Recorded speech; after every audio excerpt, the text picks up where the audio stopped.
L'appel de la forêt, Jack London, chapitre 3. Buck prend le commandement. Hein? Qu'est-ce que j'avais prévu? L'avais-je dit que Buck valait 2 diables? Ainsi parlait François, quand le matin suivant, ayant constaté la disparition de Spitz, il attira Buck près du feu pour compter ses blessures.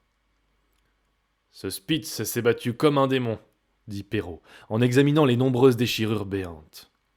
Et ce Buck comme l'enfer tout entier, répondit François. Maintenant, nous allons bien marcher. Plus de Spitz, plus d'ennui. Tandis que Perrault emballait les effets de campement et chargeait le traîneau, François s'occupait d'atteler les chiens. Buck vint à la place qu'occupait Spitz comme chef de file. Mais François, sans faire attention à lui, installa à ce poste tant désiré Sol-Lek, qu'il jugeait le plus apte à l'occuper. Buck, furieux, sauta sur le malcontent, le chassa et se mit à sa place. « Hé, hé !» cria François, en frappant joyeusement des mains. « Regardez ce Buck. Il a tué Spitz et maintenant il croit faire l'affaire comme chef. »« Va-t'en, hors de là !» cria-t-il. Mais Buck refusa de bouger. François prit le chien par la peau du cou malgré ses grognements menaçants, le mit de côté et replaça Sol-Lek dans les traits. Cela ne faisait pas du tout l'affaire du vieux chien, terrifié par l'attitude menaçante de Buck. François s'entêta, mais dès qu'il eut le dos tourné, Buck déplaça Sol-Lek qui ne fit aucune difficulté pour s'en aller. Fureur de François. « Attends un peu, je vais t'apprendre !» cria-t-il, revenant armé d'un lourd bâton. Buck, se rappelant l'homme au maillot rouge, recula lentement, sans essayer de nouvelles charges, lorsque Sol-Lek fut pour la 3e fois à la place d'honneur. Mais, grognant de colère, il se mit à tourner autour du traîneau, hors de portée du bâton, et prêt à l'éviter si François le lui avait lancé. Une fois Sol-Lek attelé, le conducteur appela Buck pour le mettre à sa place ordinaire, devant Dave. Buck recula de 2 ou 3 pas. François le suivit, il recula encore. Après quelques minutes de ce manège, François lâcha le bâton, pensant que le chien redoutait les coups. Mais Buck était en pleine révolte. Ce n'était pas seulement qu'il chercha à éviter une correction, il voulait la direction de l'attelage qu'il estimait avoir gagné et lui appartenir de droit. Perrault vint à la rescousse. Pendant près d'1 heure, les 2 hommes s'évertuèrent à courir après Buck, lui lançant des bâtons qu'il évitait avec adresse. Il fut alors maudit ainsi que son père et sa mère et toutes les générations qui précéderaient de lui jusqu'à la fin des siècles, mais il répondait aux anathèmes par des grognements et toujours échappait. Sans tenter de s'enfuir, il tournait autour du camp, pour bien prouver qu'il ne voulait aucunement se dérober, et qu'une fois son désir satisfait, il se conduirait bien. François s'assit et se gratta la tête. Perrault regarda sa montre d'Éréchef, se mit à sacrer et jurer. Le temps passait. Il y avait déjà 1 heure de perdu. François fourragea de plus belle dans ses cheveux, puis il hocha la tête, ricana d'un air assez penaud, en regardant le courrier qui haussait les épaules comme pour constater leur défaite. François s'approcha de Sol-Lek tout en appelant Buck. Celui-ci rit, comme savent rire les chiens. Mais il conserva ses distances. François détacha les traits de Sol-Lek et le remit à sa place habituelle. L'attelage, prêt à partir, formait une seule ligne complète, sauf la place de tête qui attendait Buck. Une fois encore, François l'appela, mais une fois encore, Buck fit l'aimable sans s'approcher de lui.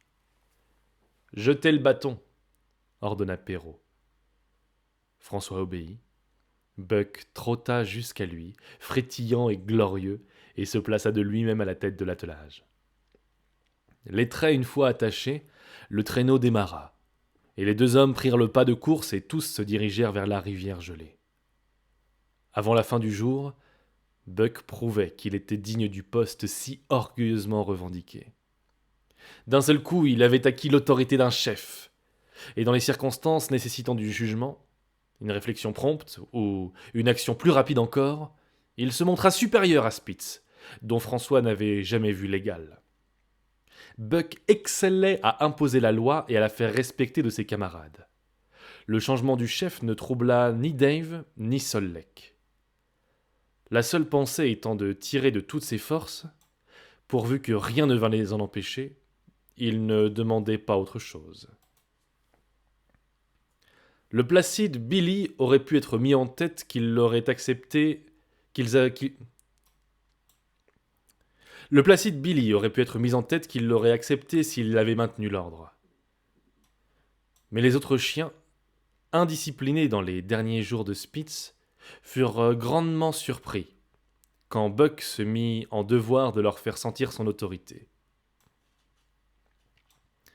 Pike, qui venait derrière lui et qui jamais ne tirait une once de plus qu'il ne fallait, fut si véhémentement repris de son manque de zèle qu'avant la fin du premier jour, il tirait plus fort qu'il ne l'avait jamais fait encore. Joe le grincheux, ayant essayé de désobéir, apprit dans la même journée à connaître son maître. La tactique de Buck fut simple et efficace. Profitant de son poids supérieur, il s'installa sur son camarade, le harcela et le mordit jusqu'à ce qu'il cria grâce en gémissant. Le ton général de l'attelage se releva aussitôt. Il reprit son ensemble, et les chiens tirèrent de nouveau comme un seul. Au rapide Rinks, 2 chiens du pays, Tic et Kuna, furent ajoutés à la meute, et la promptitude avec laquelle Buck les dressa stupéfia François. Il n'y a jamais eu un chien comme Buck, non, jamais. Il vaut 1000 $ comme un cent, n'est-ce pas, Perrault ? Et Perrault approuvait. Non seulement il avait regagné le temps perdu, mais il prenait tous les jours de l'avance sur son dernier record. La voie, en excellentes conditions, était bien battue et durcie. Il n'y avait pas de neige nouvellement tombée pour entraver la marche. Le froid n'était pas trop vif. Le thermomètre se maintint à 50 degrés en dessous de zéro, pendant tout le voyage. Les hommes se faisaient porter et couraient à tour de rôle, et les chiens étaient tenus en haleine sans arrêt fréquent. La rivière de 30 Miles était à peu près gelée, ce qui leur permit, au retour, de faire en une seule journée le trajet qu'il en leur avait pris 10 en allant. D'une seule traite, ils firent les 60 milles qui vont du pied du lac de Le Barge au rapide de Whitehorse. Et, parvenus à la région de marche, Tagish et Bennett, les chiens prirent une allure si vertigineuse que celui des 2 hommes dont c'était le tour d'aller à pied dut se faire remorquer par une corde à l'arrière du traîneau. La dernière nuit de la seconde semaine, on atteignit le haut de White Pass. Les voyageurs dévalaient la pente vers la mer, ayant à leurs pieds les lumières de Sagway et les navires dans le rade. Durant 14 jours, ils avaient fait une moyenne journalière de 40 milles. Perrault et François se pavanèrent pendant 3 jours dans la grande rue de Sagway et furent comblés d'invitations à boire, tandis que l'attelage était environné d'une foule admirative. Après quoi, 3 ou 4 chenapans de l'Ouest, ayant fait une tentative de vol dans la ville, furent canardés sans merci, et l'intérêt du public changea d'objet. Puis vinrent des ordres officiels. François appela Buck près de lui et l'entoura de ses bras en pleurant. Ce fut leur dernière entrevue, et François, avec Perrault, comme bien d'autres, passèrent pour toujours hors de la vie de Buck. Ses camarades et lui furent alors confiés à un métis écossais, et reprirent, en compagnie d'une douzaine d'autres attelages, la pénible route de Dawson. Il ne s'agissait plus cette fois de fournir une course folle et de battre un record à la suite de l'intrépide Perrault. Ils faisaient le service de la poste, passant constamment par la même route, traînant éternellement leurs lourdes charges. Ce métier ne plaisait pas autant à Buck. Néanmoins, il mettait son orgueil à le bien faire, comme Dave ou Solleck, et s'assurait que ses camarades, contents ou non, le faisaient bien aussi. C'était une vie monotone et réglée comme le mouvement d'une machine. Les jours étaient tous semblables entre eux. Le matin, à heure fixe, les cuisiniers apparaissaient, allumaient les feux, et on déjeunait. Puis, tandis que les uns s'occupaient à lever le camp, les autres attelaient les chiens, et le départ avait lieu 1 heure avant la demi-obscurité qui annonçait l'aurore. À la nuit, on établissait le camp. Les uns préparaient les tentes, les autres coupaient du bois et les rameaux de sapin pour les lits, ou apportaient de l'eau et de la glace pour la cuisine. On donnait alors aux chiens leur nourriture, ce qui était pour eux le fait principal de la journée. Puis, une fois leur poisson mangé, ils allaient flâner dans le camp pendant 1 heure ou 2, faisant connaissance avec les autres chiens, en général au nombre d'100. On comptait parmi ceux-ci de farouches batailleurs, mais 3 victoires remportées sur les plus redoutables acquirent à Buck la suprématie. Et tous s'éloignaient quand il se hérissait en montrant les dents. Son plus grand plaisir était de se coucher près du feu, les pattes allongées, les membres postérieurs repliés sur lui, la tête levée, les yeux clignotant à la flamme. Buck pensait alors parfois à la maison du juge Miller, dans la vallée ensoleillée, à la piscine cimentée, à Isabelle, le Mexicain sans poil, ou au Japonais Toots. Mais le plus souvent, il se rappelait l'homme au maillot rouge, la mort de Curly, la grande bataille avec Spitz, et les bonnes choses qu'il avait mangées ou aimerait manger. Il n'avait pas le mal du pays, et le sud lui était devenu vague et lointain. Bien plus puissante était chez lui l'influence héréditaire qui allait s'affirmant chaque jour davantage, lui présentant comme familière des choses jamais vues, en appelant impérieusement à la surface les instincts primitifs qui sommeillaient au fond de son être. Parfois, étendu devant le feu en regardant danser les flammes, immobile mais non endormi, il lui semblait avoir veillé jadis près d'un autre homme tout différent du métis écossais. Cet homme-là, couvert de poils, les cheveux longs, proférait des sons inintelligibles en scrutant l'obscurité d'un œil inquiet. Puis il cédait au besoin de repos, et il semblait à Buck qu'il protégeait encore le sommeil de cet homme, accroupi près du feu, la tête sur les genoux, contre les bêtes féroces dont il voyait les yeux danser dans la nuit. Ces visions disparaissaient à la voix brutale du métis, et Buck se levait et bâillait pour feindre d'avoir dormi. Le convoi de la poste, travail éreintant pour les chiens, les avait mis en piteux état lorsqu'ils arrivèrent à Dawson. Il leur aurait fallu là un repos d'une dizaine de jours, ou d'une semaine au moins. Mais 2 jours plus tard, la caravane chargée de lettres pour le dehors redescendait les pentes du Yukon. Les chiens étaient fatigués, les conducteurs grognons, et, comble de malchance, il neigeait tous les jours, ce qui rendait la voie plus difficile, les patins plus glissants, et imposait aux chiens une fatigue plus grande, malgré le soin que leur prodiguaient les hommes. Chaque soir, les bêtes étaient pansées les premières, mangeaient avant les hommes, et aucun conducteur ne se couchait avant d'avoir examiné et soigné les pattes de son attelage. Mais toutes ces précautions n'empêchaient pas leur force de diminuer. Depuis le commencement de l'hiver, tirant de lourds traîneaux, ils avaient fait plus de 1800 milles, et ce travail forcené aurait eu raison des plus vigoureux. Buck résistait malgré la fatigue, et tâchait de maintenir la discipline parmi ses camarades épuisés. Billy geignait et gémissait toute la nuit dans son sommeil. Joe était plus grincheux que jamais, et Sol Lake devenait inabordable de l'un ou l'autre côté. Dave souffrait plus que les autres, étant atteint d'une maladie intérieure qui le rendait morose et irritable. Lorsque le camp était établi, il se hâtait de creuser son nid dans la neige, et son conducteur devait alors lui apporter sa nourriture sur place.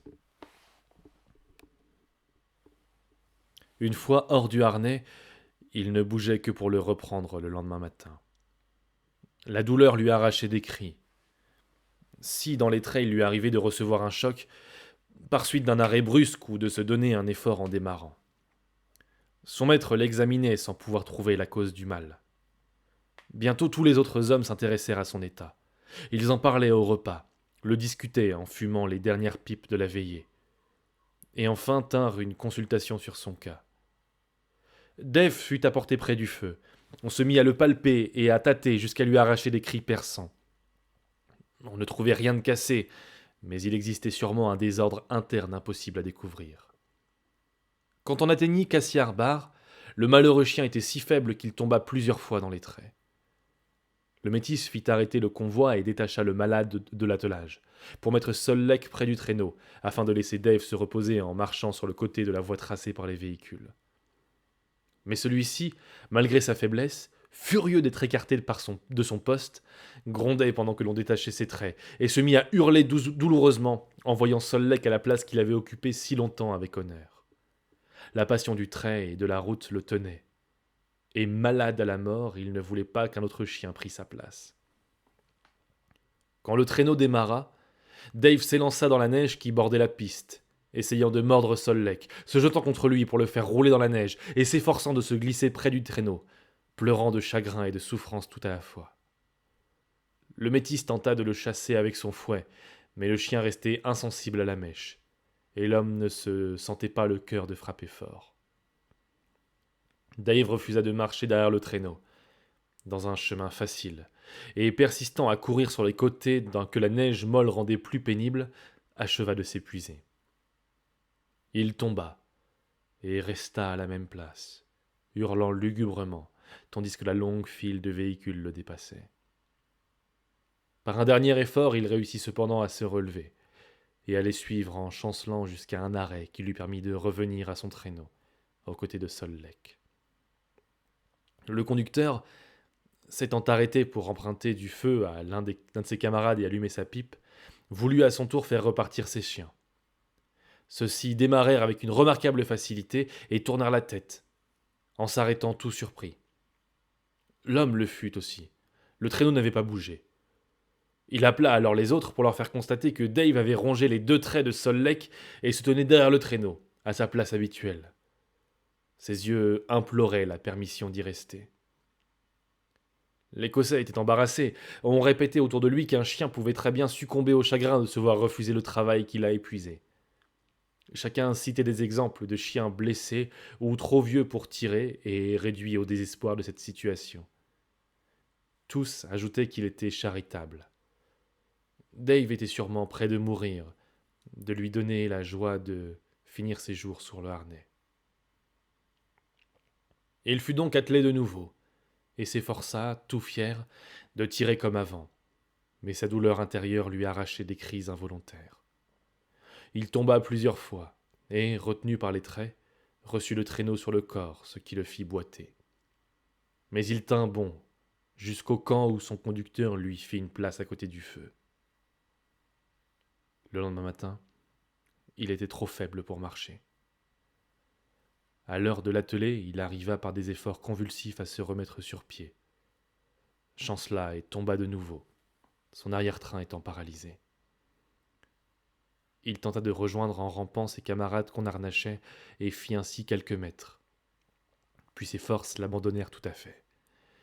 Et quand ses compagnons le virent pour la dernière fois, il était étendu sur la neige, haletant et cherchant encore à les suivre.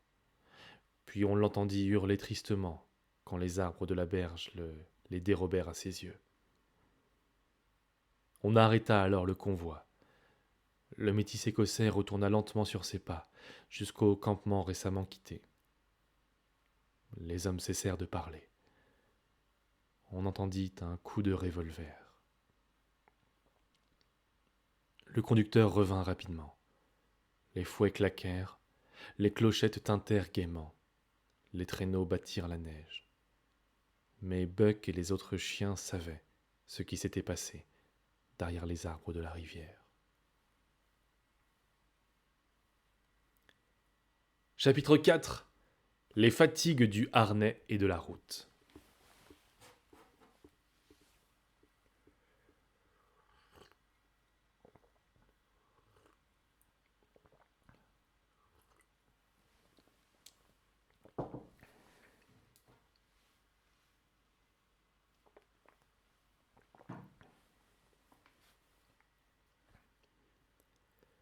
« 30 jours après avoir quitté Dawson, le courrier de Saltwater entrait à Skagway.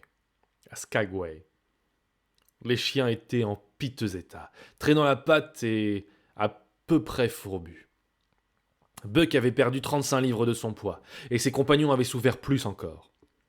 Pike le géniard, qui si souvent dans sa vie avait faim d'être blessé à la jambe, l'était pour tout de bon cette fois.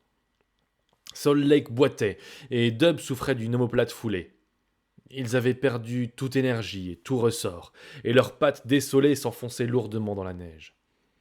Ce n'était pas chez eux cette lassitude extrême que produit un effort court et violent et qui disparaît après quelques heures de repos, mais la dépression complète due à un labeur excessif et trop prolongé.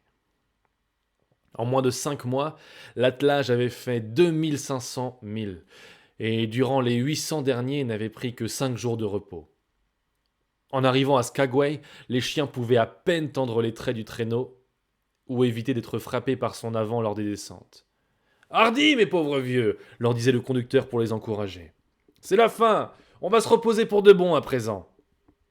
Et certes, les hommes eux-mêmes avaient bien gagné leur repos, car ils ne s'étaient arrêtés que 2 jours pendant ce voyage de 1200 milles. Mais l'exode vers le Klondike avait été si considérable que les lettres adressées aux mineurs formaient des montagnes, et le gouvernement n'admettait aucun retard. Il fallait arriver à temps, quitte à remplacer par des équipes fraîches de chiens de la baie d'Hudson les attelages éreintés. 3 jours après leur arrivée à Skagway, Buck et ses compagnons n'étaient pas encore remis de leur fatigue. Le matin du 4e jour, 2 citoyens des États-Unis répondant au nom de Hal et Charles vinrent examiner l'attelage et l'achetèrent pour une bagatelle, harnais compris. Charles était un homme d'âge moyen, aux cheveux blonds, aux yeux faibles et larmoyants, à la bouche molle et sans caractère, ornée d'une moustache audacieusement retroussée. Hal était un garçon de 19 à 20 ans. On le voyait toujours armé d'un revolver Colt et d'un couteau de chasse passé dans sa ceinture hérissée de cartouches. La présence dans le nord de ces 2 hommes, clairement dépaysés, était un mystère incompréhensible. Buck, les ayant vus remettre de l'argent à l'agent du gouvernement, devina aussitôt que le métis écossais et ses compagnons allaient disparaître de sa vie, comme Perrault, François et tant d'autres. Amené avec ses camarades chez ses nouveaux propriétaires, il vit un camp mal tenu où s'agitait, devant une tente à peine fixée au sol, une jeune femme aux cheveux ébouriffés, sœur de Hal et épouse de Charles, qui répondait au nom de Mercedes. Buck regarda avec appréhension ses nouveaux maîtres charger le traîneau. Tous les 3 se donnaient beaucoup de mal, mais procédaient sans aucune méthode. La tente fut roulée comme un paquet maladroit et encombrant. Les assiettes d'étain gisaient éparses sur le sol, furent emballées sans même être lavées. Mercedes gênait les mouvements des hommes, tout en leur prodiguant des remontrances et des avis. Aucun colis n'était placé à sa satisfaction, et il fallait constamment rouvrir les sacs pour y remettre les objets oubliés. 3 hommes sortis d'une tente voisine les regardaient faire en ricanant. « Vous avez déjà un fort chargement ?» dit l'un d'eux. « Certes, je n'ai pas à vous donner de conseils, mais à votre place, je ne m'embarrasserai pas de cette tente. »« Que dites-vous » s'écria Mercedes froissée. « Me passer d'une tente ? Et comment ferai-je la nuit ?»« Voici le printemps, les froids sont finis, répliqua l'homme. Mais la jeune femme repoussa avec indignation l'idée de coucher à la belle étoile. Cependant, Charles et Hal achevaient de disposer les derniers paquets au sommet d'une véritable montagne de colis. « Vous croyez que ça tiendra ?» fit l'un des spectateurs. « Et pourquoi pas ?» demanda Charles d'un ton sec. « Oh, bien, bien, reprit promptement son interlocuteur. J'en doutais, voilà tout, car ça me paraît diablement lourd par le haut. » Mais Charles lui tourna le dos et se mit en devoir d'attacher tant bien que mal les courroies du traîneau. « Ces chiens n'auront aucune peine à marcher une journée tout entière avec ce cafaldage derrière eux, affirma le second des assistants d'une voix sarcastique. « Bien sûr, répondit froidement Hal. Et, prenant la barre du traîneau d'une main et son fouet dans l'autre, « Allons, hardi, en avant !» cria-t-il. Les chiens s'élancent, tirant de toute leur force, pressant de la poitrine contre les bricoles. Mais ils sont forcés de s'arrêter, impuissants à faire bouger seulement le traîneau. « Ah, brute de paresseux, c'est moi qui vais vous faire marcher !» cria Hal, furieux, faisant claquer son fouet. Mais Mercedes s'interpose soudain et le lui arrache des mains. « Je ne veux pas qu'on les batte !» s'écrie-t-elle avec une moue enfantine. « Les pauvres chéris, les chers mignons ! Hal, il faut me promettre de ne pas les toucher du bout des fouets de tout le voyage, sans quoi je ne pars pas. »« Oui, da. On voit que vous vous entendez amener les chiens, » fait son frère avec ironie. « Laissez-moi tranquille, voulez-vous ? Je vous dis que ce sont des paresseux et qu'il faut les rouer de coups pour obtenir quelque chose. C'est le seul moyen. Tout le monde vous le dira. Demandez plutôt à ces hommes. » Mais Mercedes, par son expression boudeuse, exprima la vive répugnance que lui inspiraient ces grossiers procédés. « Voulez-vous que je vous dise, reprit un des hommes, vos bêtes sont faibles à ne pas tenir debout. Elles sont fourbues. C'est un bon repos qu'il leur faudrait. »« Au diable le repos !» fit Hal avec humeur. et Mercédès se rangeant aussitôt de son avis. Laissez-les dire, ne faites pas attention à eux. C'est à nous de mener les bêtes. C'est à vous de mener les bêtes comme vous l'entendez, s'écria-t-elle avec un air de dédain. Le fouet de Hal s'abattit de nouveau sur les chiens. Ils pesèrent de toute leur force sur les bricoles, s'arc-boutèrent dans la neige et déployèrent toute l'énergie qui leur restait. Mais le traîneau semblait ancré dans le sol durci. Après plusieurs tentatives inutiles, l'attelage s'arrêta brusquement. Haletant. Le fouet claquait sans merci, et Mercédès jugea le moment venu d'intervenir de nouveau. S'agenouillant devant Buck, les larmes aux yeux, elle lui jeta les bras autour du cou. Procédé familier qu'il goûta fort peu. « Oh, mon pauvre chéri !» s'écria-t-elle avec un gracieux désespoir. « Pourquoi ne voulez-vous pas tirer, méchante bête? Vous ne seriez pas battu, alors ?» Un des spectateurs, qui jusque-là serrait les dents pour ne pas exprimer trop vertement son opinion, prit alors la parole. « Je me fiche pas mal de ce qui peut vous arriver, déclara-t-il. Mais à cause des chiens, je tiens à vous dire que vous les aideriez sûrement en ébranlant le traîneau. Les patins sont complètement gelés. Appuyez fortement sur le gouvernail à droite et à gauche et la glace cédera. » Hal ayant daigné suivre ce conseil, les chiens, sous une grêle de coups, firent un effort héroïque, et les patins glissèrent sur le sol et le traîneau surchargé s'élança brusquement. Mais au bout de 100 mètres, le chemin faisait un coude, et s'amorçait à la rue principale par une descente abrupte. Pour maintenir en équilibre à ce passage une masse aussi lourde, il fallut un conducteur plus expérimenté que Hal. Le traîneau versa, comme on pouvait s'y attendre, mais les chiens irrités par les coups ne s'arrêtèrent pas. Buck prit le galop, suivi par tous ses camarades, et le traîneau allégé les suivit en rebondissant, couché sur le côté. En vain, Hal furieux s'égosillait à crier. Aucun des chiens ne l'écoutait. Son pied se prit dans les traits, et il s'abattit à terre. Tout l'attelage lui passa sur le corps, et les chiens continuèrent leur course, ajoutant à la gaieté de Skagway en semant, dans la grande rue, le reste de leur chargement. De charitables citoyens arrêtèrent enfin l'attelage emballé et ramassèrent les objets épars, tout en prodiguant des conseils aux voyageurs. Il fallait réduire le nombre de leurs paquets et augmenter celui de leurs chiens. Hal, sa sœur et son beau-frère, les écoutant de mauvaise grâce, se décidèrent enfin à remettre leur départ et à passer en revue leur équipement, pour la plus grande joie des spectateurs. « Vous avez là cette couverture pour monter un hôtel, » leur disait-on.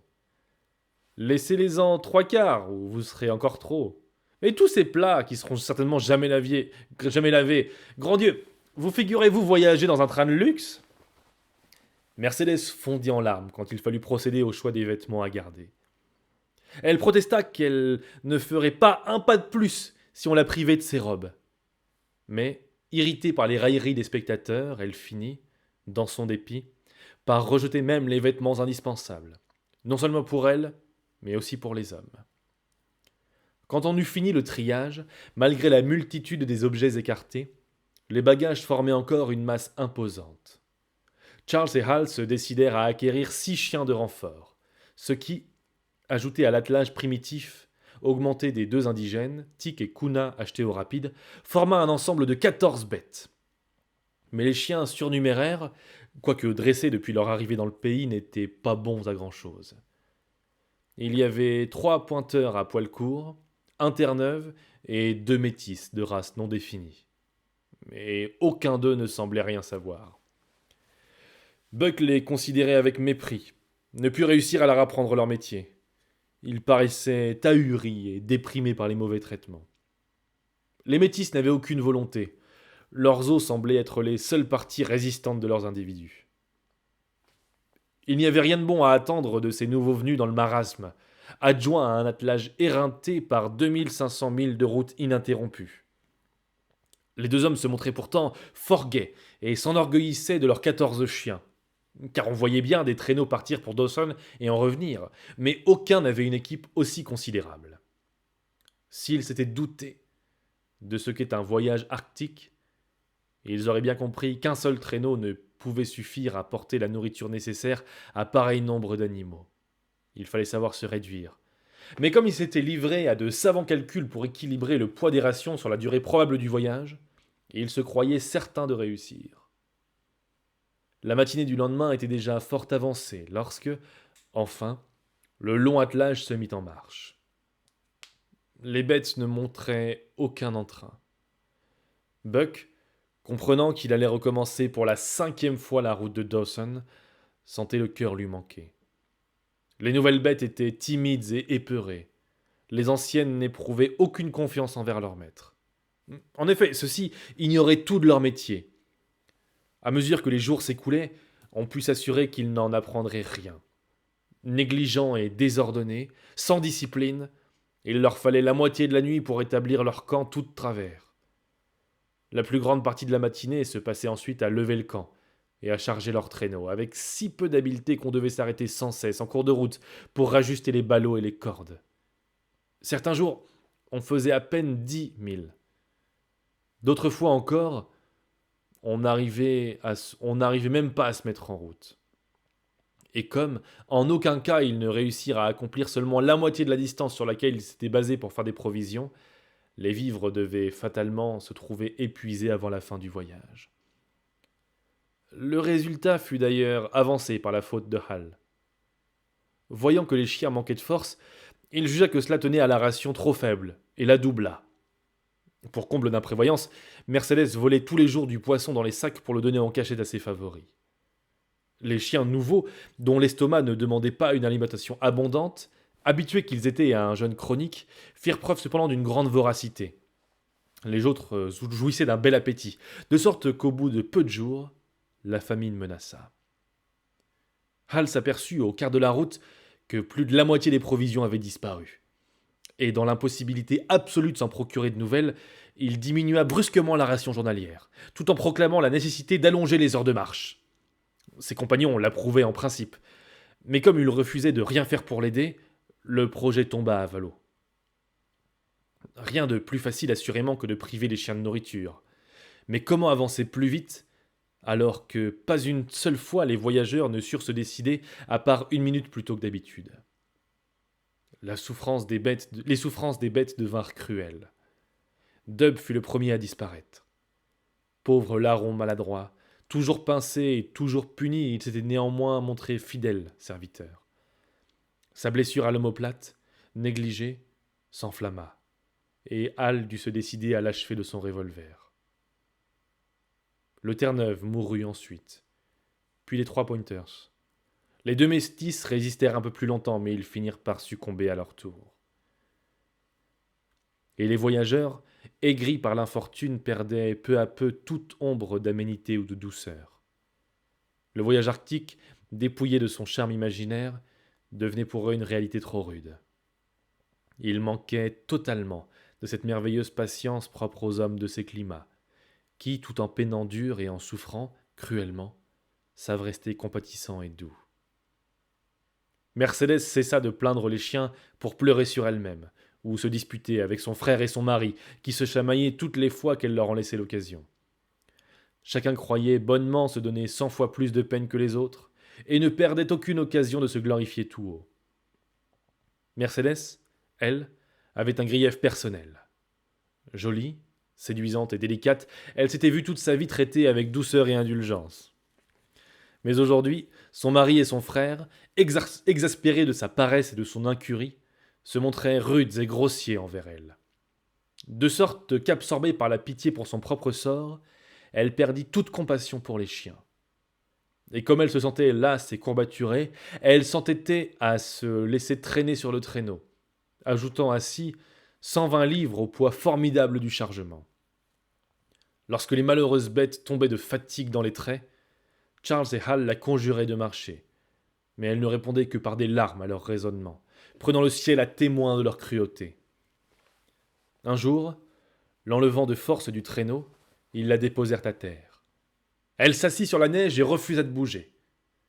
Ils firent mine de continuer leur route, mais force leur fut, 3 milles plus loin, de décharger le traîneau pour revenir la prendre et l'y placer. Jamais ils ne renouvelèrent cette expérience. D'ailleurs, l'excès de leur propre misère rendait ces malheureux insensibles aux souffrances des bêtes. Aux Five Fingers, la provende des chiens étant définitivement épuisée, on obtint d'une vieille indienne quelques livres de cuir de cheval congelés, en échange du revolver qui se balançait à la ceinture de Hal, tenant fidèle compagnie au grand couteau de chasse. Mais ce fut une nourriture pauvre et indigeste que ce cuir, levé depuis 6 mois sur la carcasse d'un animal mort de faim. Buck, à la tête de l'attelage, croyait marcher en un affreux cauchemar. Il tirait tant qu'il pouvait, et lorsque ses forces étaient épuisées, il se laissait tomber sur le sol, et ne se relevait que sous une grêle de coups de fouet ou de bâton. Sa belle fourrure avait perdu tout son lustre et sa souplesse. Son poil traînait dans la boue, emmêlé et durci par le sang coagulé. Sa belle peau flottait de plis vides et lamentables. Ses camarades étaient dans le même état, squelettes ambulants, réduits au nombre de 7, insensibles à la morsure du fouet ou aux contusions du bâton. Aux arrêts, ils se laissaient tomber dans les traits, comme morts, et la petite étincelle de vie qui tremblait encore en eux pâlissait et semblait près de s'éteindre. Elle se ravivait sous le bâton et le fouet, et les malheureux se relevaient alors en chancelant pour se traîner un peu plus loin. Billy, le bon caractère, tomba un jour pour ne plus se relever. Hal, ayant cédé son revolver, dut prendre une hache pour l'achever d'un coup sur la tête. Puis il défit les traits et jeta la carcasse de côté. Buck et ses camarades, voyant cette chose, comprirent combien elle les touchait de près. Le jour suivant, ce fut Runa, dont la mort réduisit encore le triste attelage. Les 5 survivants étaient Joe, trop épuisé pour se montrer grincheux, Pike, estropié et boiteux, sans force même pour geindre, Sol-Lek le borgne, fidèle au travail de trait, le cœur brisé de se sentir faible et impuissant, Tic, d'autant plus épuisé qu'il s'était montré entraîné pendant l'hiver précédent, et enfin Buck, qui n'était plus que l'ombre de lui-même. Il gardait sa place en tête de l'attelage, mais il avait renoncé à y maintenir la discipline. Aveuglé par la fatigue, il ne se dirigeait plus qu'en se fiant à la sensation du sol sous ses pattes. Le printemps commençait, mais ni les hommes ni les chiens ne s'en apercevaient. L'aube pointait dès 3 heures du matin, et le crépuscule durait jusqu'à 9 heures du soir. La journée entière n'était qu'un rayon de soleil. Le sommeil de l'hiver avait laissé sa place au murmure printanier de la nature, frémissant de la joie de vivre. La sève montait dans les pins, tandis qu'éclataient les bourgeons du saule et du tremble, et que buissons et lianes se paraient d'une jeune verdure. La nuit, les grillons chantaient, et le jour, toutes sortes de gentilles bestioles sortaient de leurs petites antres pour s'ébattre au soleil. Les perdrix couraient dans la plaine, les oiseaux et les pivers chantaient et tapaient dans la forêt, et tout en haut le gibier d'eau arrivait du sud, décrivant d'immenses cercles dans l'espace. La chanson de l'eau courante et la musique des fontaines reparues descendaient des collines. Le Yukon rongeait sa prison de glace dont le soleil amassissait la surface semée de poches d'air et sillonnée de fissures qui allaient s'élargissant jusqu'au lit même de la rivière. Et devant la grâce du renouveau sous les rayons du soleil, parmi les brises embaumées, la troupe lamentable se traînait en gémissant, pareille à une caravane de morts. Les bêtes fourbues, Mercédès dolente sur son traîneau, Hal jurant copieusement, Charles larmoyant, atteignirent enfin le camp d'un certain John Thornton, situé à l'embouchure de White River. À l'arrêt, les chiens se laissèrent tomber, comme morts. Mercédès sécha ses yeux pour les fixer sur Thornton, et Charles avisa un tronc d'arbre sur lequel il s'assit avec précaution, car chacun de ses os était douloureux, tandis que Hal portait la parole. John Thornton achevait de peler une branche de bouleau pour en faire le manche d'une hache. Il continua son travail, ne répondant à son interlocuteur que par quelques monosyllabes, car il connaissait par expérience cette race de voyageurs, et savait que ses conseils ne serviraient pas à grand-chose. Cependant, pour l'acquit de sa conscience, il engagea Hal à se méfier de la glace pourrie et rongée en dessous. Sur quoi celui-ci de déclarer que on l'avait déjà prévenu, que la débâcle était proche et qu'il valait mieux attendre. Mais, ajouta-t-il d'un air triomphant, on nous disait aussi que nous n'arriverions pas à White River, et nous y voici tout de même. On vous a pourtant pas averti sans raison, reprit John Thornton. La glace est à la veille de disparaître, et il faudrait avoir une chance de pendu pour effectuer le passage. Pour moi, je risquerais pas ma peau sur cette glace, quand on me promettrait tout l'or de l'Alaska. C'est probablement que vous n'êtes pas destiné à périr par la corde, fit Hal. Mais nous voulons aller à Dawson, et nous y arriverons, que le diable y serait. Et déroulant son fouet, allons, Buck, debout, en route, cria-t-il. Vas-tu obéir, gros paresseux? Thornton continua son travail sans répliquer. Les chiens n'avaient pas obéi au commandement. Depuis longtemps, les coups seuls parvenaient à les faire lever. Le fouet commença à cingler, de ci, de là, se tordant comme une vipère, tandis que Thornton serrait les lièvres. Solleck, le premier, se remit péniblement debout. Tic le suivit. Joe vint ensuite tout en hurlant de douleur. Pike fit des efforts pour se relever. Après être retombé 2 fois, il réussit la 3e à tenir sur ses pattes. Seul Buck demeurait immobile, étendu à la place où il s'était affalé, insensible en apparence au cruel fouet qui le cinglait sans merci. À plusieurs reprises, Thornton, les yeux humides, essaya de parler. Puis il se leva, nerveux, et fit quelques pas de long en large. Pour la première fois, Buck manquait à son devoir. Raison suffisante pour exaspérer Hal.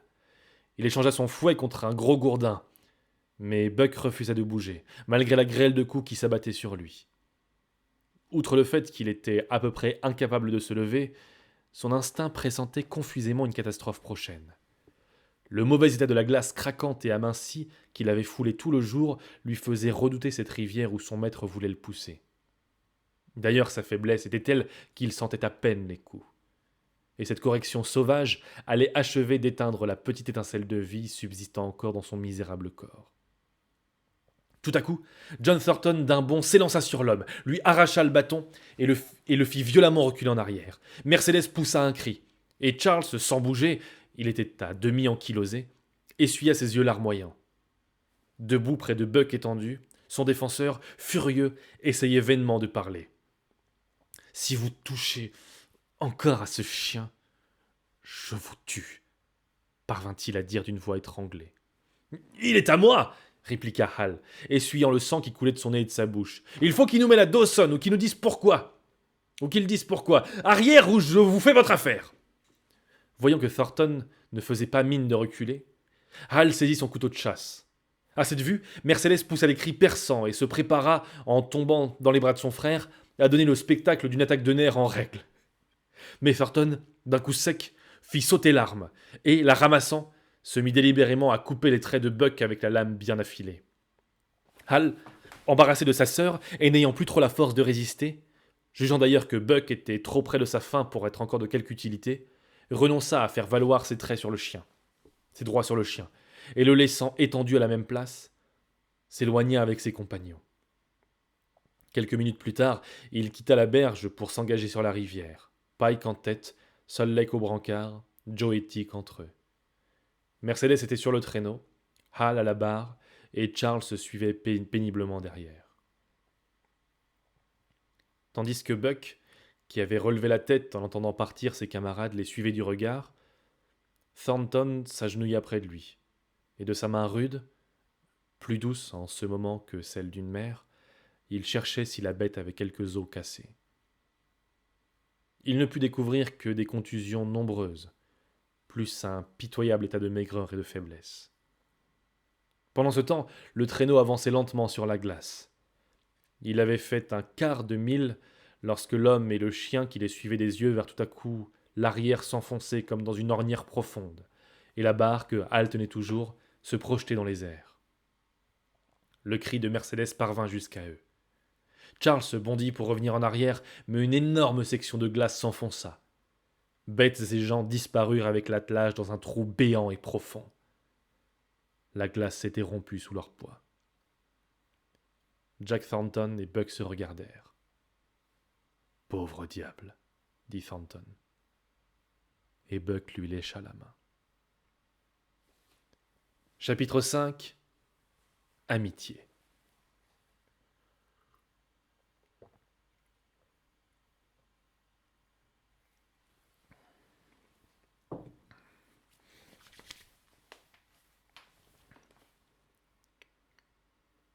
Au mois de décembre précédent, John Thornton ayant eu les pieds gelés, s'était vu forcé de demeurer au camp, attendant sa guérison, tandis que ses camarades remontaient le fleuve afin de construire un radeau chargé de bois à destination de Dawson. Il boitait encore un peu, mais le temps chaud fit disparaître cette légère infirmité.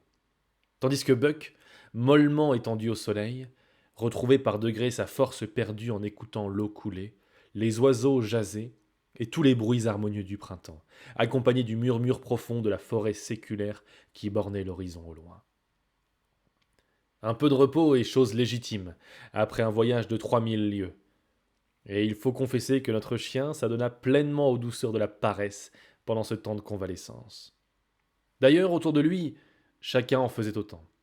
John Thornton flânait, Skit et Nig flânaient, en attendant que sonna l'heure de donner un coup de collier.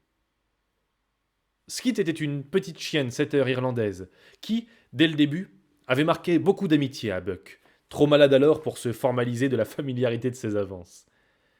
Elle avait ce goût de soigner, propre à certains chiens, et tout de suite, comme une mère chatte lèche ses petits, elle se mit à lécher et panser assidûment les plaies du pauvre Buck.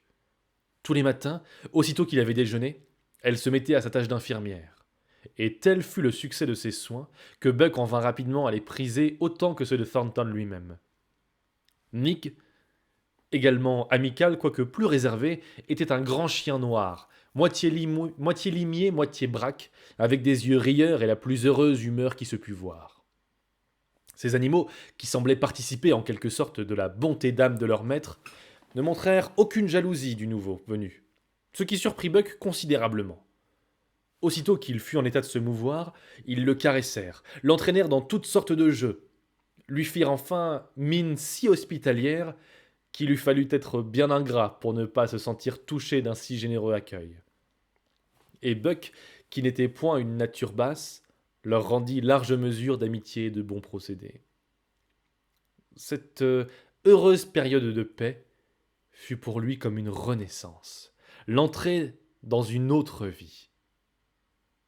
Mais la bonne camaraderie, les jeux, la brise fraîche printanière, le sentiment délicieux de la convalescence, tout cela n'était rien auprès du sentiment nouveau qui le dominait.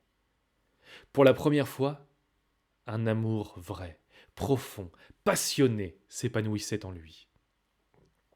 Là-bas, dans le home luxueux de Santa Clara, Buck avait certes donné et reçu des témoignages d'affection, qu'il accompagna solennellement le juge Miller dans ses promenades, qu'il s'exerça avec ses fils à la course ou à la chasse, ou qu'il veilla jalousement sur ses tout-petits. Il s'était fait, partout, entre eux et lui un échange d'estime solide et d'excellents procédés. Mais qu'il y avait loin de ces sentiments paisibles à la passion qui l'animait aujourd'hui.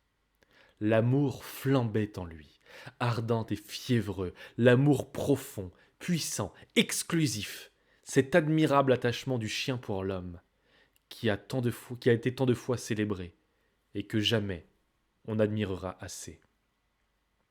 Non seulement John Thornton lui avait sauvé la vie, c'était peu de chose en regard du bienfait quotidien qu'il recevait de lui, mais cet homme comprenait l'âme canine. Il traitait ses chiens comme s'ils eussent été ses propres enfants, leur donnait une portion de son cœur. Jamais il n'oubliait de les saluer du bonjour amical ou du mot affectueux qu'il prise si fort. Il jouait, s'entretenait avec eux comme des égaux. Et Buck, tout spécialement, sentait le prix d'une pareille faveur. Thornton avait une manière de lui prendre les joues à deux mains et de lui secouer la tête rudement, en faisant pleuvoir sur lui, par manière de flatterie, une avalanche d'épithètes injurieuses, qui plongeait le bon chien dans un délire de joie et d'orgueil. Au son de ces jurons affectueux, au milieu de ce rude embrasement, Buck nageait en plein bonheur. Et lorsque, revenu de son extase, il bondissait autour du maître adoré, l'œil éloquent, les lèvres rieuses, la gorge vibrante de sons inarticulés, mais si expressifs, John Thornton, pénétré d'admiration, murmurait la phrase 100 fois redite. Il ne lui manque que la parole. Parfois, l'amour l'emportant au-delà des bornes, Buck happait la main de son maître et la serrait si passionnément entre ses dents. De cet étau formidable, la main sortait bien peu meurtrie. Mais de même que Buck interprétait les jurons de Thornton comme des paroles flatteuses, Thornton savait bien que cette morsure était une caresse, et ne s'en fâchait pas. D'ailleurs, ces manifestations plutôt gênantes étaient rares. Quoique le molosse se sentît devenir presque fou de bonheur quand son maître lui parlait ou le touchait, cette dignité innée lui interdisait de rechercher trop fréquemment ses faveurs. À l'encontre de Skit, qui, sans cérémonie, fourrait son petit nez sous la main du maître et la poussait jusqu'à ce qu'elle eût obtenu de vive force une caresse, ou de Nig, qui se permettait de poser sa grosse tête sur ses genoux, Buck savait adorer à distance. S'il voyait Thornton occupé, son bonheur était de se tenir à ses pieds, le regard levé vers lui, immobile, attentif, scrutant son visage, suivant avec une intense fixité le moindre changement d'expression, la plus petite variation de la physionomie aimée. Et souvent, tel était le pouvoir magnétique de ce regard fidèle qui l'attirait l'autre regard, le forçait à se détourner du travail commencé. Et les yeux de l'homme communiaient fraternellement avec ceux du noble animal.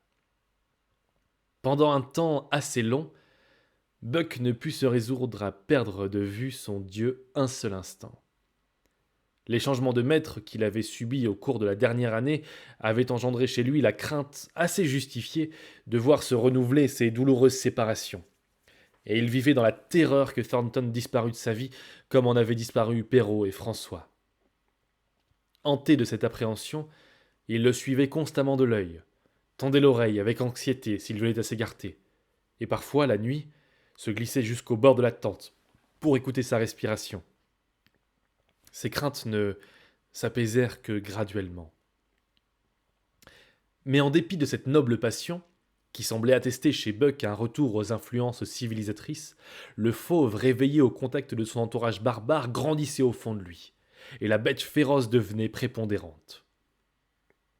En voyant au foyer de Thornton un chien majestueux, à la vaste poitrine, à la tête superbe et à la fourrure splendide, à l'œil calme et puissante, dernière et admirable expression d'une immense lignée d'ascendants lentement affinés, qui se serait douté que, sous cette enveloppe élégante, revivait le chien loup de jadis. Et pourtant, il en était ainsi. Une à une, les empreintes superficielles de la civilisation s'effaçaient de son être, et l'animal primitif s'affirmait énergiquement. La ruse, le vol, la violence étaient devenus ses armes habituelles. La personne de Thornton lui était sacrée, cela va sans dire, et Skit et Nick était la chose du maître, bénéficiaient de cette exception. Mais eux mis à part, tout être vivant qui le rencontrait devait se résigner à livrer combat, et satisfaire ainsi la loi inexorable de la lutte pour la vie. Une fois affranchi de la terreur de perdre son maître, il se mit à errer au hasard en de longues courses, et dès lors, son existence devint une bataille ininterrompue. Tous les jours, il revenait chargé de blessures. Aucun ennemi ne lui paraissait trop redoutable. Ni la taille ni le nombre ne l'arrêtaient. Et il se montrait sans merci comme sans peur. Et il fallait tuer ou être tué, manger ou être mangé. C'était la loi primitive, et à cet ordre sorti des entrailles du temps, Buck obéissait. D'autres voix lui parlaient encore. Des profondeurs de la forêt, il entendait résonner tous les jours plus distinctement un appel mystérieux, insistant, formel, si pressant que, parfois, incapable d'y résister, il avait pris sa course, gagné la lisière du bois. Mais là où finissaient les vestiges de vie, près de fouler la terre vierge, un sentiment plus puissant encore que cet appel, l'amour pour son maître arrêtait sa course impétueuse, le forçait à retourner sur ses pas, à venir reprendre sa place parmi les humains. Hans et Peter, les deux associés de Thornton, étaient enfin revenus avec leur radeau et vivaient aujourd'hui en bon terme avec Buck. Mais l'entrée en la matière n'avait pas été chose facile. Le chien s'était d'abord jalousement refusé de leur laisser prendre place au foyer. Et lorsque les patientes explications du maître lui eurent fait comprendre qu'ils étaient de la famille, il les toléra, daigna accepter leurs avances, mais sans leur accorder jamais la moindre parcelle de l'affection profonde qu'il avait vouée à Thornton. Seul Thornton obtenait de lui obéissance, et il n'était pas de limite à ce qu'il pouvait exiger de lui. Un jour de halte, ayant abandonné le camp, on remontait aux sources de la Tanana. Les 3 chercheurs d'or étaient arrêtés sur la crête d'une falaise abrupte qui surplombait le fleuve d'une hauteur de 300 pieds. Buck reposait comme d'habitude aux côtés de son maître, guettant son regard, attendant un ordre, un signe, une image éloquente de la fidélité canine. Les yeux de l'homme tombèrent sur lui tendrement.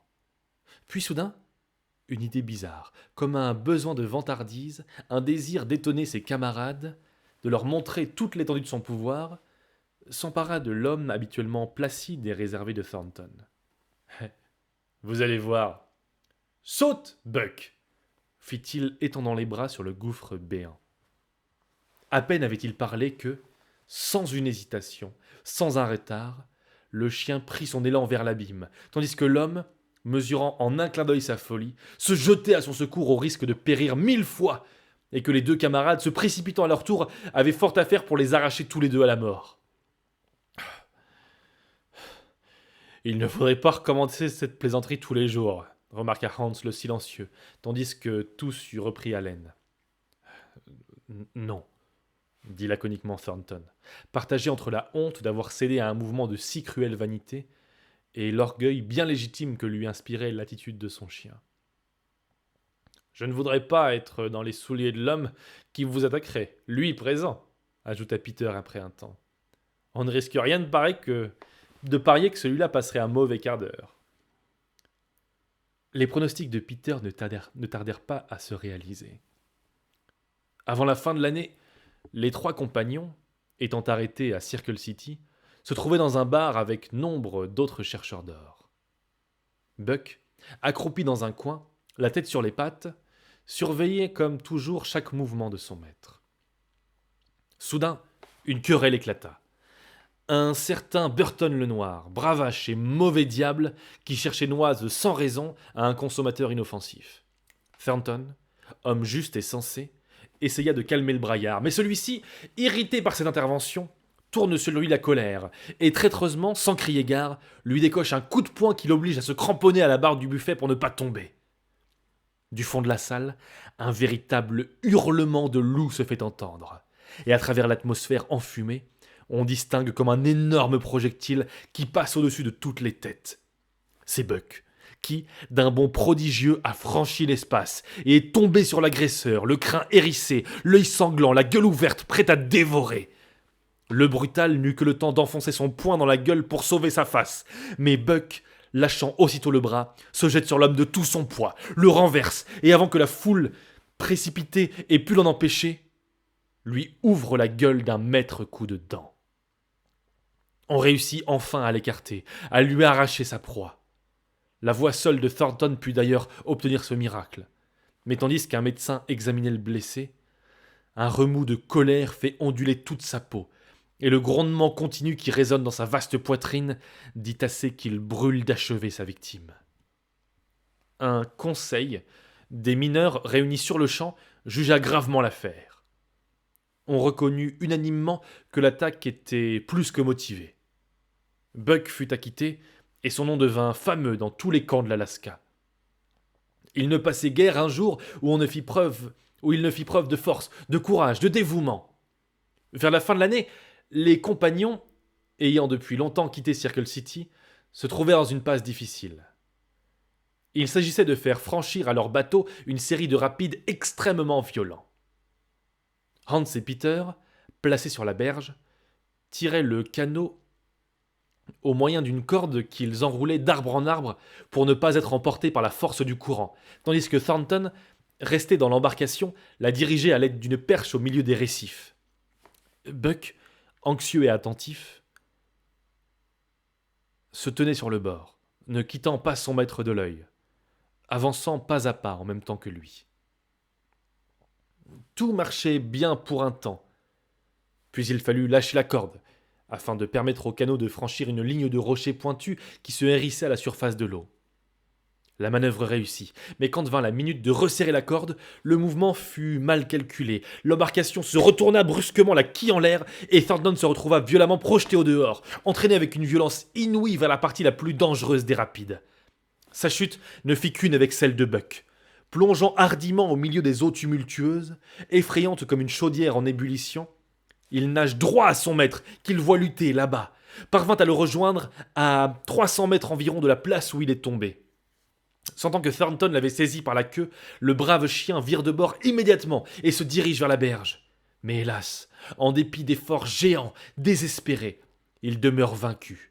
La force aveugle du courant est plus puissante que son courage et que son dévouement. Un peu plus bas, l'eau se déchirait en écume sur les pierres aiguës comme les dents d'une énorme scie, et sa fureur était effroyable avant ce dernier élan. Presque épuisé par sa lutte démesurée, Thornton réussit à saisir de ses deux mains une de ces roches pointues et à s'y cramponner. Puis, d'une voix défaillante, il ordonne à Buck d'aller retrouver Hans et Peter. L'animal comprit, aussitôt.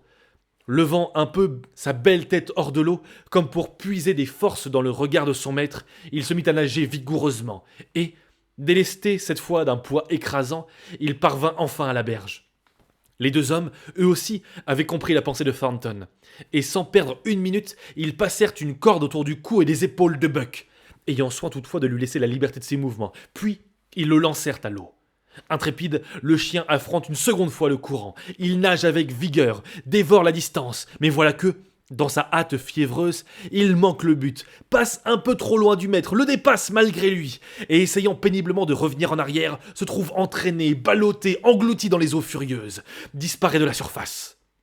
Aussitôt, Hans et Peter tirent sur la corde, le retirent à demi noyé sur la berge, se jettent sur lui, le pressent de toute leur force pour ramener sa respiration et lui faire rendre l'eau avalée. Il se relève, chancelant, et retombe foudroyé sur le sol, et les deux hommes pensent le voir expirer au même moment même où la voix de Thornton leur parvint de loin, lasse et indistincte dans un suprême appel. Mais cette voix, si faible, semble posséder le pouvoir de se faire entendre jusqu'au-delà du royaume des morts. Jusqu'au-delà du royaume des vivants. Au-delà de son évanouissement, Buck en a reçu le choc. Il se relève, comme galvanisé, et d'un bond puissant revient au point de départ, guéri, dispo, montrant par une mimique éloquente l'ardent désir de partir vite, sans perdre une seconde. La corde est de nouveau enroulée autour de son corps, et, rendu prudent par la précédente méprise, il sait cette fois dominer son impatience, modérer son ardeur, viser son but et le toucher. Il coupe d'abord le courant de travers, et, arrivé au-dessus de Thornton, se laisse tomber adroitement. Thornton le voit arriver vers lui, comme la foudre, et le saisit par le cou. Tous deux entraînés, roulés, submergés 10 fois. Finalement, la corde a le dessus. Étranglés, meurtris, mais vivants. Ils sont ramenés sur la berge. Lorsque les rudes soins de ses camarades rappelèrent l'homme à la vie, son premier regard fut pour la bête dont le corps inerte inspirait déjà à Nick le lamentable hurlement de la mort. Tandis que Skit, plus avisé, léchait avec ardeur le museau mouillé et les larmes fermées du pauvre Buck.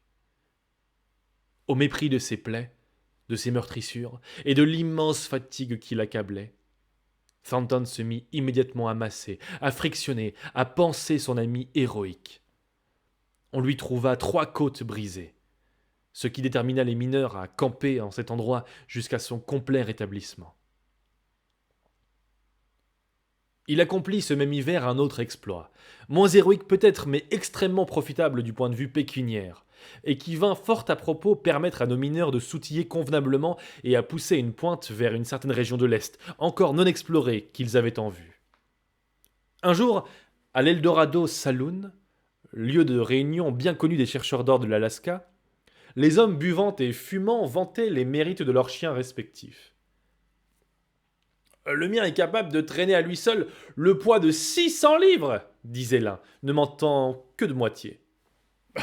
Le mien en tirerait bien 700, dit Matthewson, l'un des nababs de l'endroit. 700, fit Thornton. Buck entraînerait 1000. Ouida, ricana le nabab jaloux. Il est si fort que ça. Et sans doute il serait capable de faire démarrer mon traîneau qui est fixé là dans la neige, peut-être même de le tirer à lui seul sur un parcours de 100 mètres. Tout à fait capable, répéta tranquillement Thornton. Eh bien, dit Matthewson, en articulant très haut sa proposition afin que chacun pût l'entendre. Je parie 1000 $ qu'il ne les fait pas. Et les voilà. Et il déposa en même temps sur le bar un sac de poudre d'or roulé et gonflé comme une saucisse. Il y eut un silence. Thornton se sentit rougi. Sa langue l'avait trahi. Très sincèrement, il estimait que son chien était de force à traîner un poids semblable, mais il n'avait jamais mis sa vigueur à pareille épreuve. De plus, les 3 associés étaient loin de posséder la somme engagée. Il fallait pourtant se décider. On attendait sa réponse. Mon traîneau est à la porte avec 20 sacs de farine de 50 livres chacun, dit Mathewson avec un rire brutal. Ne vous gênez donc pas. Thornton gardait un silence préoccupé, cherchant une excuse, quand ses yeux errants s'arrêtèrent sur le visage d'un vieux camarade, Jim O'Brien, un autre roi de l'or de la région. Cette vue lui rendit tout son sang-froid, et se dirigeant vers lui, « Pouvez-vous me prêter 1000 $? Lui demanda-t-il. « Sûr, répondit O'Brien, en déposant près du sac de Mathewson un autre sac non moins rebondi. Mais je crains bien, John, que la bête ne réussisse pas. En un clin d'œil, les occupants de l'Eldorado se répandirent dans la rue pour assister à l'épreuve. L'étable fut désertée. Joueurs et croupiers sortirent en masse pour voir le résultat de la gageure et parier eux-mêmes. Quantité d'hommes couverts de fourrure entourèrent le traîneau. Chargé de ces 1000 livres de farine qui stationnaient depuis 2 heures devant la porte avec un froid de 60 degrés en dessous de zéro. Les patins avaient gelé sur la neige durcie. On pariait à 2 contre 1 que Buck ne l'ébranlerait même pas. Une contestation s'élevait sur le mot « démarrer ». O'Brien prétendait que c'était le droit de l'homme de dégeler d'abord les patins, laissant Buck tirer ensuite. Mathewson affirmait avoir compris dans son pari le brisement de la glace sous les patins gelés. La majorité des hommes présents lui ont donné raison. Les paris contre Buck montèrent à 1 contre 3. Personne ne le croyant capable d'un pareil tour de force. Thornton, voyant le traîneau attelé de 10 chiens que Buck devait remplacer tout seul, se repentait de plus en plus d'avoir parlé si vite. Mathewson triomphait. « 3 contre 1 !» criait-il. « Je vous donnerai un autre billet de 1000 à ce compte-là. Thornton, voulez-vous » Mais ce défi avait éveillé en Thornton l'esprit de combat, et il était décidé à tenter l'impossible. Il appela Hans et Peter, dont les bourses réunies n'arrivaient qu'à former un total de 200 $. Cette somme constituait tout leur avoir, mais ils n'hésitèrent pas à l'engager contre les 600 $ de Mathewson. Les 10 chiens furent dételés, et Buck, tout harnaché, les remplaça au traîneau. On eût dit qu'il avait saisi quelque chose de la surexcitation générale, qu'il se sentait à la veille de tenter un grand effort pour le maître adoré. Les murmures d'admiration s'élevèrent à la vue de ses formes superbes. Il était merveilleusement en forme. Pas une once de chair superflue. Un poil lustré reluisait comme du satin. Sur son cou et ses épaules, sa crinière se hérissait, ondulant à chaque mouvement. Sa large poitrine et ses fortes pattes étaient proportionnelles au reste du corps. Et les connaisseurs ayant palpé les muscles qui saillaient sous sa peau en fibres serrées, les ayant trouvés durs comme du fer, les paris redescendirent à 2 contre 1. « Pardieu, monsieur !» dit à Thornton à un Richard de Schuckenbench. « Je vous en offre 800 $ avant l'épreuve, 800 tel qu'il est là. » Thornton secoua la tête et vint se placer près de Buck. « Vous ne devez pas être près de lui !» protesta Mathewson. « Franc jeu et de la place !» La foule se tut. On n'entendait que les voix des parieurs offrant Buck à 2 contre 1. Mais les 20 sacs de farine pesaient trop lourd pour que les assistants se décidassent à délier les cordons de leur bourse. Thornton s'agenouilla près de Buck, lui saisit la tête à 2 mains, pressant la joue contre la sienne, et tout bas, il murmura « Fais ça pour moi, Buck, pour l'amour de moi. » Et Buck gémit d'ardeur réprimée.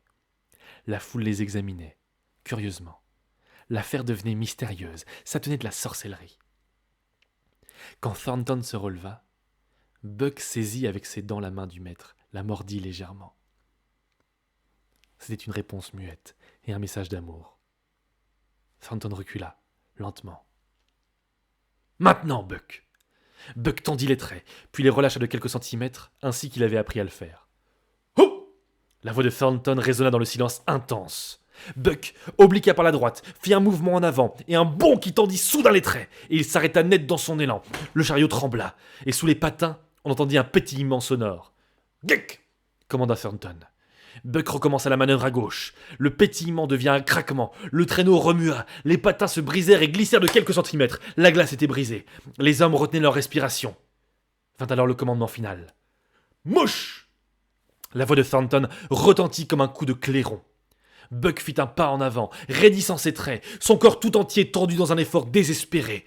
Sous la fourrure soyeuse, les muscles se tordaient et se nouaient comme des êtres vivants. Sa large poitrine rasait la terre, ses pattes se crispaient fiévreusement, ses griffes creusaient dans la neige durcie des rainures profondes. Le traîneau oscilla, trembla, parut s'ébranler. Une des pattes de l'animal ayant glissé, un des spectateurs jura tout haut. Puis le traîneau, par petites secousses, fit un mouvement en avant et ne s'arrêta plus, gagnant 1 centimètre, 2, 10. Sous l'impulsion donnée, la lourde masse s'équilibrait, avançait visiblement. Les hommes, haletants d'émotion, se reprenaient à respirer. Thornton courait derrière le traîneau, engageant Buck par de petits mots brefs. La distance à parcourir avait été soigneusement mesurée, et quand le ben animal approcha de la pile de bois qui marquait le but, une acclamation se fit entendre qui se changea en clameur lorsqu'ayant dépassé les bûches, il s'arrêta net au commandant de son maître. Les hommes, enthousiasmés, y compris Mathewson, jetaient en l'air chapeaux et gants fourrés. Agenouillé près de Buck, Thornton, rayonnant, ayant pris à 2 mains la tête du molosse, la secouant rudement, lui administrait la suprême récompense, accompagnée d'une volée de ses meilleurs jurons. Monsieur, bégayait le nabab de Shocumbench, je vous en donne $1000, monsieur, vous m'entendez? $1000, 1200. Thornton se releva. Les yeux étaient mouillés de larmes qu'il ne songeait pas à cacher. Non, monsieur, non, répondit-il au roi de Shocumbench. Allez au diable, monsieur, c'est tout ce que j'ai à vous répondre. Et Buck, ayant saisi entre ses dents la main de Thornton, penché sur lui, la pressa avec tendresse. Les spectateurs, discrets, se retirèrent pour ne pas troubler le tête-à-tête des 2 amis.